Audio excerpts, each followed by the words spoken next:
और दूसरी बात, जुए का असर यह पड़ता है कि जिस समाज में जुआ आम हो जाता है उस समाज के बच्चे कामचोर हो जाया करते हैं, वो काहिल और सुस्त और गाफिल हो जाया करते हैं, और सबसे बड़ी चीज वो बच्चे हरामखोर हो जाया करते हैं। और भाई मैं तो कहता हूं कि जुआ वो खेलता है जो नामर्द होता है, क्योंकि जिसको अपने बाजू की ताकत पे भरोसा हो और अपने बलबूते कमाई करने पर यकीन हो। देखिए हमारी कौम के बच्चों के साथ बड़ा जुल्म हुआ है और बहुत सारे जुल्म हुए, लेकिन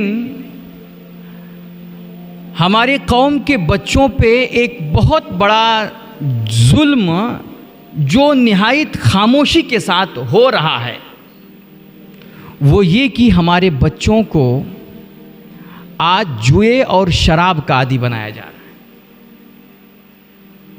हम लोग इसको समझें ना समझें, लेकिन हकीकत ये है कि जाने अनजाने में, शऊरी लाशऊरी में कहीं ना कहीं हमारे बच्चों को ये मौका फराहम किया जा रहा है बाकायदा कि हमारे आपके बच्चे शराब और जुए के आदी बने। आज हमारे बच्चों के हल्क से जहर उतारा जा रहा है, उनको नशे का आदी बनाया जा रहा है, और जो हमारे बच्चों के सेलिब्रिटीज़ हैं, जो हीरोज़ हैं, जो बच्चों के हमारे रोल मॉडल कहे जाते हैं, आज उन बड़े बड़े हीरोज़ को, सेलिब्रिटीज़ को, मुल्क के बड़े बड़े लोगों को, नुमाया चेहरों को पैसे दे करके, मोटे मोटी रकम दे करके उनसे बाकायदा आज जुओं का प्रचार करवाया जा रहा है, नशों का प्रचार करवाया जा रहा है। आप ज़रा सोचिए कि ये जो बड़े बड़े हीरोज़ हैं, बड़े बड़े सेलिब्रिटीज़ हैं, जो अपने घर में दूध में चीनी तक नहीं इस्तेमाल करते हैं। क्यों? क्योंकि उनको लगता है कि चीनी में बहुत ज़्यादा केमिकल होता है और उसको हम इस्तेमाल करेंगे तो कैंसर होने के खतरात बढ़ जाएंगे, गुर्दा फेल हो जाएगा, किडनी फेल हो जाएगी, जिस्म खराब हो जाएगा, अंदर बीमारियां पनपने लग जाएंगी। तो वो बड़े बड़े हीरोज़, वो बड़े बड़े सेलिब्रिटीज़ और वो नुमाया चेहरे जो अपने घर में दूध में चीनी तक डाल करके नहीं पीते हैं, आज वो गुटखों का प्रचार करते हुए कहते हैं नौजवानों को कि भैया गुटखा खाओ, विमल खाओ, इसके दाने दाने में है कैसर का दम।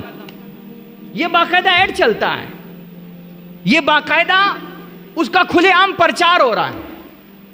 जो कभी भी गुटखा नहीं खाते, मैंने कहा ना कि वो दूध में शक्कर तक भी डाल करके नहीं पीते हैं, लेकिन हमारे आपके बच्चों को वो गुटखा खाने पर आमादा कर रहे हैं और उसका खुलेआम प्रचार कर रहे हैं। और उसके अलावा देखिए बड़े बड़े जो नामवर हस्तियां हैं जाहिर में हमारे मुल्क की, बड़े बड़े क्रिकेटर हैं, बड़े बड़े हीरोज़ हैं, वो आज 9/11 और माई ड्रीम्स जैसे ऐप का प्रचार करके वो बाकायदा जुओं की तरफ हमारे बच्चों को राग़िब कर रहे हैं। ये खुलेआम हो रहा है। और मैं बताऊं मेरे भाइयों, मेरे नौजवानों, मेरे जिगर के टुकड़ों, शायद आपको ये बात हम लोग बोलते हैं तो बुरी लग जाती होगी कि अरे चलो मोना लोगों का तो काम ही अपना बोलना, बाकी हमें जिसमें मनोरंजन महसूस होगा, जिसमें हमें अच्छा लगेगा वो हम करेंगे। लेकिन एक बात बोलूं भाई कि ये जो प्रचार करने वाले बड़े बड़े लोग हैं, ये जो हीरोज़ हैं, ये जो सेलिब्रिटीज़ हैं, ये जो गुटखों का और जुओं का, लोडूज का, ऑनलाइन गेम का जो प्रचार करने वाले लोग हैं, इसके बदले इनको पैसा मिलता है। वो प्रचार करके उसके बदले मोटी मोटी रकम तो हासिल कर लिए, उनका काम हो गया। लेकिन अगर तुम इसमें पड़े और तुम्हें इसका चस्का लग गया और इसकी लत पड़ी तो यार अल्लाह ना करे आपका घर खेत भी बिक सकता है। देखो, पेशाब चाहे एक कतरा पियो और चाहे इच्छा भर के पियो, पेशाब पेशाब है, नापाकी नापाकी है, गंदगी गंदगी है। ये जुआ है, सरासर जुआ है जो आप खेल रहे हो। लूडो खेलते हैं तो बहुत बड़ी रकम तो नहीं लगाते हैं, लेकिन कहते हैं जो हारेगा वो चाय पिलाएगा। ऐसे ही तो होता है। बोलिए, यही तो हो रहा है कि जो हारेगा वो चाय पिलाएगा। जुआ हराम क्यों है जानते हो? हमारे इस्लाम का एक सीधा साधा उसूल है, ला ज़रारा वला ज़िरार, कि ना नुकसान पहुंचाओ ना नुकसान उठाओ। एक सीधा सिंपल सा उसूल है कि समाज में किसी को भी ना नुकसान पहुंचाना है और ना नुकसान बर्दाश्त करना है, ना नुकसान उठाना है। जुआ ऐसा बदतरीन खेल है, इतना खतरनाक खेल है कि जिसमें नुकसान उठाया भी जाता है और नुकसान पहुंचाया भी जाता है। कैसे? जिससे आप खेल रहे हैं, अगर वो हार गया तो फ्री में उसका माल आपको मिल जाएगा। जितने भी शर्त लगी है, आप कुछ नहीं कर रहे हैं, फ्री में उससे उतनी रकम ले रहे हैं, तो उसको नुकसान पहुंचा रहे हैं, क्योंकि इसके बदले उसको कुछ नहीं मिल रहा है, तो उसको नुकसान पहुंचा रहे हैं। बहुत सारे लोग तो बड़े बड़े जो जुआ सट्टा वाले होते हैं, वो तो अपनी ज़मीन जायदाद सब कुछ उसी पे लगा देते हैं, शर्त पे लगा देते हैं। तो फ्री में खेत किसी का कब्जा लिए, फ्री में किसी का घर कब्जा लिए, फ्री में किसी की बीवी पे कब्जा जमा लिए, बैंक बैलेंस पे कब्जा जमा लिए, तो और उसके बदले उसको कुछ नहीं मिला। तो ये क्या हुआ? उस बंदे को नुकसान पहुंचाना हुआ। और खुदा न करे आप हार जाएं तो आपका फ्री में सब कुछ चला जाएगा। तो इसमें नुकसान पहुंचाना भी हो गया और नुकसान उठाना भी पा लिया गया। इसलिए जुआ हमारे समाज में, बिलखुसूस हमारे दीन में, इस्लाम की नज़र में वो सरासर हराम है और एक खतरनाक जुर्म है।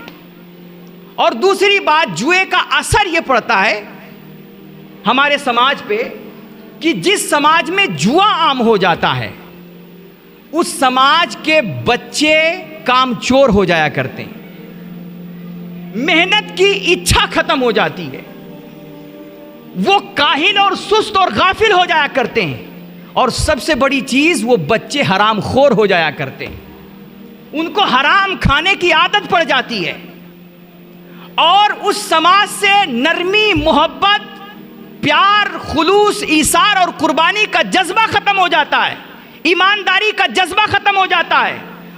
और भाई, मैं तो कहता हूं कि जुआ वो खेलता है जो नामर्द होता है, क्योंकि जिसको अपने बाजू की ताकत पे भरोसा हो और अपने बलबूते कमाई करने पर यकीन हो, वो इस तरह की दो नंबरी करके चाय नहीं पीता है।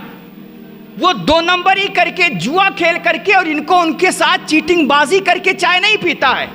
वो कहता है मैं चाय नहीं पीऊंगा चलेगा, लेकिन किसी को, अपने भाई को धोखा नहीं दूंगा और किसी की हराम कमाई नहीं खाऊंगा। तो जो शख्स बेगैरत होता है, नामर्द होता है, बुज़दिल होता है, कमजोर होता है और डरपोक होता है, वो इस तरह के दो नंबरी वाले काम करता है और वो जुआ खेलता है, सट्टेबाजी करता है और इस तरह लोगों को धोखा दे करके, चीटिंग बाजी करके हलाम कमाता है और उसी से अपना पेट पालता है। लेकिन जिसको अपनी बाजू की ताकत पे यकीन होता है, जो मर्द होता है, गैरतमंद होता है, वो मेहनतें करता है, पसीना बहाता है और खून पसीने की कमाई हासिल करके खुद भी खाता है, अपने बच्चों को भी खिलाता है और दूसरे समाज के गरीब, लाचार, मजबूर बंदों की भी वो मदद करता है। तो जुए का सबसे बड़ा असर समाज पे ये पड़ता है कि इससे पूरा समाज बेगैरत और बेईमान हो जाता है। उसके अंदर से रहम, इंसानियत, प्यार और मोहब्बत का जज्बा खत्म हो जाता है। इसलिए हमारा दीन कहता है, खबरदार, न कभी जुए के करीब जाना, न कभी शराब के हाथ लगाना। देखो, हम लोग ना अपने अपने हिसाब से हर चीज लेते हैं। दीन में भी एक बंदा अगर कोई अभी शराब पी करके मस्जिद में आ जाए, और ये हुआ भी, एक वाकया हुआ, एक मस्जिद में एक शराबी शराब पी करके ऐसे ही झूमता झामता मस्जिद में घुस गया। सब लोग नमाज पढ़ रहे थे, वो बंदा शराबी शराब के नशे में आया और मस्जिद में दाखिल हो गया और खड़े होकर के नमाज पढ़ने लगा।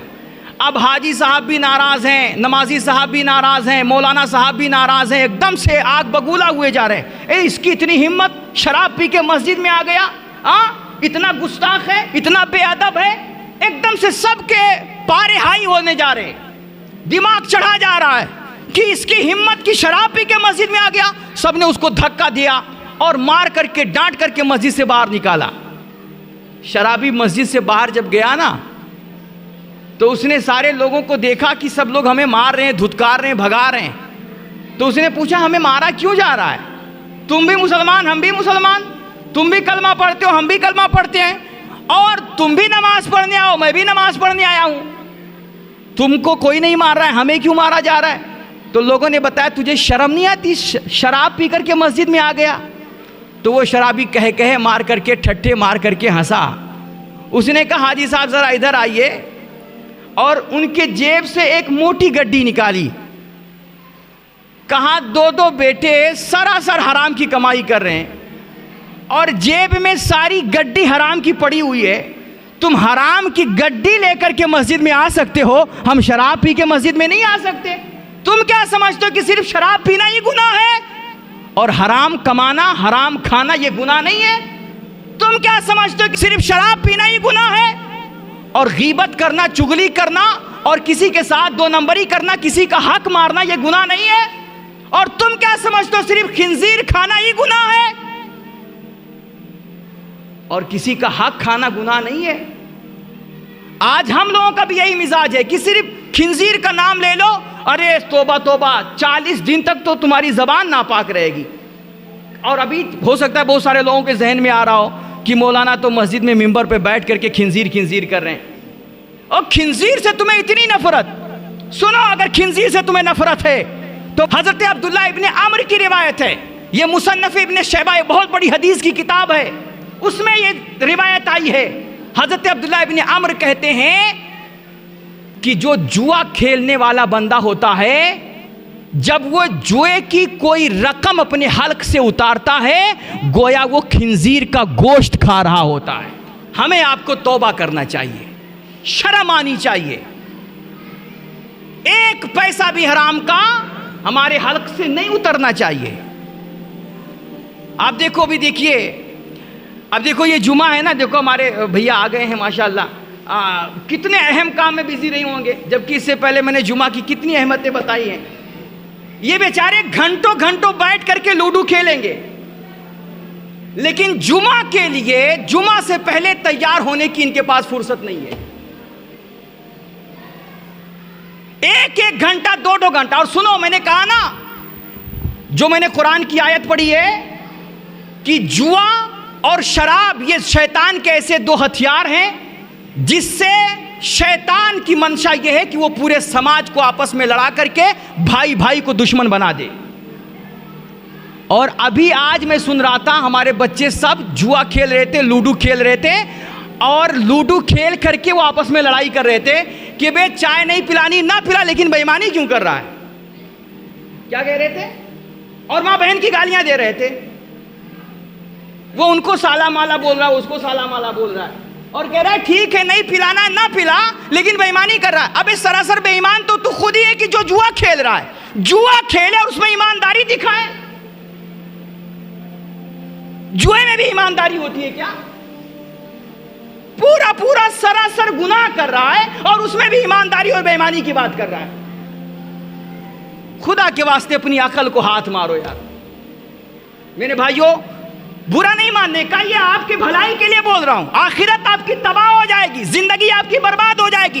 कितने ऐसे नौजवान हैं कि जो सत्ता और नशा और जुए के चक्कर में आकर के आज उनकी पूरी लाइफ तबाह हो गई। और सुनो मेरे भाइयों, बड़ी दुख के साथ हमें कहना पड़ता है, जब हमारे बच्चे शराब और नशा करके, डोज लेकर के नशों के और गोलियां खा करके जब वो गटर और नालों में पड़े रहते हैं, सड़कों और चौराहों पे पड़े रहते हैं, फुटपाथ पे पड़े रहते हैं, तो दूसरी कौम आज हम पे ठट्ठा करती, हमारा मजाक बनाती है कि देखो ये मुसलमानों के बच्चे हैं जो आज गटर और नालियों में पड़े हुए हैं।